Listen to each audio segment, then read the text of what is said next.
Welcome to another Man v Mob mini podcast, and this one is about the modern mental freak show. And I don't mean to sound pejorative when I say that.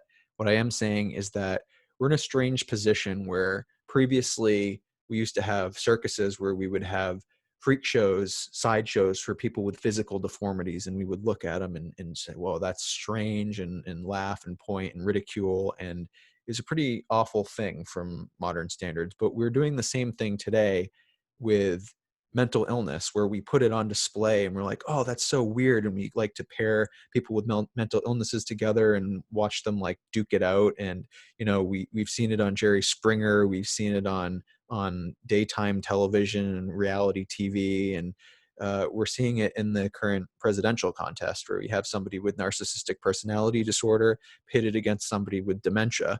And what does it say about us as a society that we like to try to exploit people who are clearly unfit for the situations that we put them in? And clearly we get some type of entertainment or thrill out of watching people who um, who have some type of disability, basically. We try to pit them against each other. So what I think is going to happen is it's going to become more easy to start to talk about mental illness in an earnest way, mental well-being, mental illness, and just talking about the brain in general. I think that we're fearful to talk about the brain because there's such variability in it between different people, just like there's variability in people's physicality, and there's no question about that because we can physically see it with our eyes that people are immensely variable, although we share the same animated human spirit that fills everybody with life. We share a common humanity, right?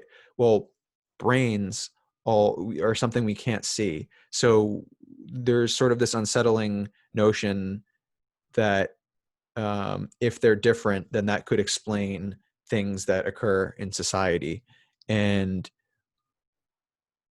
we assume our default is that everybody is the same under the hood, when in reality, there's all kinds of different afflictions. And it will help if we start to talk about and acknowledge that no, people's brains are immensely different, that it will allow us to be more empathetic and compassionate towards different people and to try to solve some of these issues. Now, I think that is going to be beneficial in its own way, just because it's going to lead to more treatment options and more understanding and less stigma. But it's also going to allow us to recognize what makes a bad leader. And right now we live in a world where for many decades, particularly men who are more likely to be narcissistic or psychopathic or sociopathic, they're more likely to actually succeed in their careers because of those characteristics, because the post-World War II era was a time where there was intense focus on making it by yourself and individualized notions of success, and particularly with the growth of television and new visual mediums, charisma and charm. And unfortunately, the people who were most adept at using those tools tended to be demagogues and people with who were amoral or immoral, and who would mimic a shallow charm, but actually were terrible and brutal and not good to the people who worked for them, not good for the institutions that they were a part of. So I think that moving forward, it's going to become increasingly recognized when people are basically full of shit and they're not actually those things, and that the charm is superficial, and that people who are more capable are going to start to rise. Not only people who are more capable, but people who are more collaborative, willing to work, and people who have higher actual emotional intelligence. We're moving into the era. I don't believe that emotional intelligence and actual intelligence can be measured as values. as numerical values like IQ. I have a big issue with that, and I don't think it's true. I don't think that we can actually reduce human intelligence or emotional intelligence to that. But I think you're going to see, just by observing people, you're going to see a rise in leadership from the emotionally intelligent rather than the cruel, cutthroat nature of what we have seen in the past in our military leaders, our political leaders, our corporate leaders.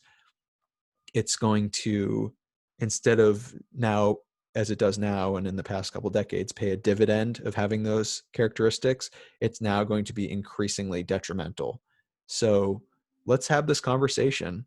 I really think that discussing the mind, the brain, consciousness, intelligence, mental illness, mindfulness, well-being, uh, dreams and aspirations and perceptions and psychology. And this is going to be increasingly important to understand the human mind in the public dialogue. And then we're going to start to try to understand the human mind and the artificial intelligence that's coming out, and then how those two interact with each other. And there's much to discuss in these domains. So let's do it.